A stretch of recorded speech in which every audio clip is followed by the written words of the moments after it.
My name is Adis, the only daughter of Papa Okizi, a respected palm wine tapper in Umuk, a small village nestled between the lush hills of southeastern Nigeria. People always said I was too pretty for village life, tall, smooth-skinned, with bright eyes that reminded Mama Akana of moonlight. I laughed when they said such things. I didn't see myself the way they did. I grew up learning the customs of our people, how to kneel properly when greeting elders, how to pound yam until it stretched like silk, and how to interpret the sounds of the forest, especially during Harmattan, when the winds speak in hushed voices. When I turned 23, everyone expected me to marry someone from the village. My father had already received 3 kola nuts from suitors, each richer than the last. But my heart was stubborn, and my dreams too wide. I wanted something different. It came, all right. And it wore the face of a man named Arins. Arins arrived in Umuk during the New Yam festival.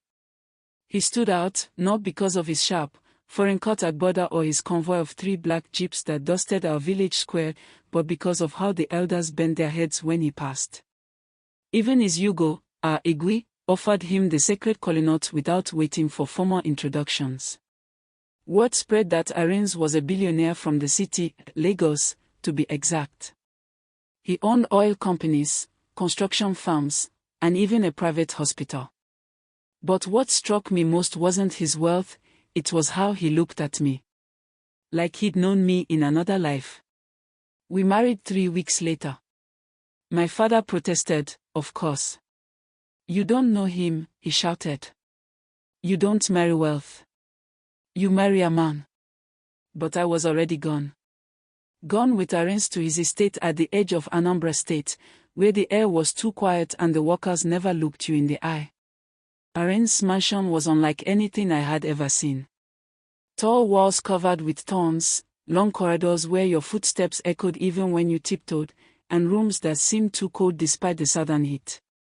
At first, I dismissed the strange sounds, chains dragging, whispers behind locked doors, even a girl crying softly every night around 2 a.m. Arins told me I was imagining things. "Old pipes," he said. "This house is older than you think." But even the house girls refused to speak after dusk. And every full moon, Arins would leave for business trips that lasted exactly 3 days. He never took his phone. He never allowed me to ask questions. It happened the night of Odiu Igbo, when the moon refused to rise and our ancestors were said to walk among us. I heard the sound again, chains, dragging. But this time, they were followed by a scream. A short, sharp wail, like something, or someone, was being pulled apart. My curiosity overwhelmed me. I followed the sound to a door behind the kitchen. It was padlocked. But the key, Arins' special key, was always in his study. That night, he had forgotten to lock the drawer. When I opened the cellar, the air punched me in the chest. It smelled like decay and burnt hair. I took 3 steps down and heard whispering in Igbo. Not prayer. Not curses. Something older. Something primal. What I saw. There were girls. Young girls, no older than 10. Some were alive. Some weren't. Arins was kneeling in the center of the room, chanting with a masked man. They were drawing symbols in blood. Human blood. I screamed. Arins didn't chase me. He didn't have to. By the time I reached the village gate, 2 of his guards were waiting. They didn't speak. They injected me with something. When I woke, I was back in my room, dressed in a white wrapper, as if for burial. Arins sat beside me. He told me the truth. His wealth came from Ogbanj, ancient spirits that granted riches in exchange for human lives. Every full moon, he had to offer 3 clean souls. Virgin girls, untouched and untainted. His wealth, his fame, his life, it all depended on the sacrifice. And now, he said, it was my turn to choose. "Bring 3 girls from Umuk," he whispered. "Or your entire family will suffer." I returned to Umuk with gifts.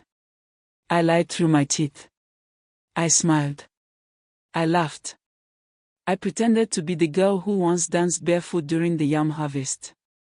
And slowly, I found 3 girls, Neka, the orphan, Ifenanya, the potter's daughter, and little Masoma, who had just turned 9. I brought them to Arin's. But that night, I didn't sleep. I cried until my eyes bled. Then I did something no woman in our family had ever done. I went to the shrine of Amedioha and broke the taboo. I told the priest everything. The gods were angry. But they listened. The next full moon, the mansion burned.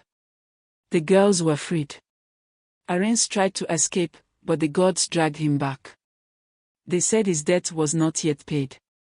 He would walk the earth with no face, no memory, cursed to hear the cries of every soul he had offered. And me. I returned to Umuk. But I was never the same. They say I walk alone at night, whispering to the wind. They say I married a billionaire and lived to tell the tale.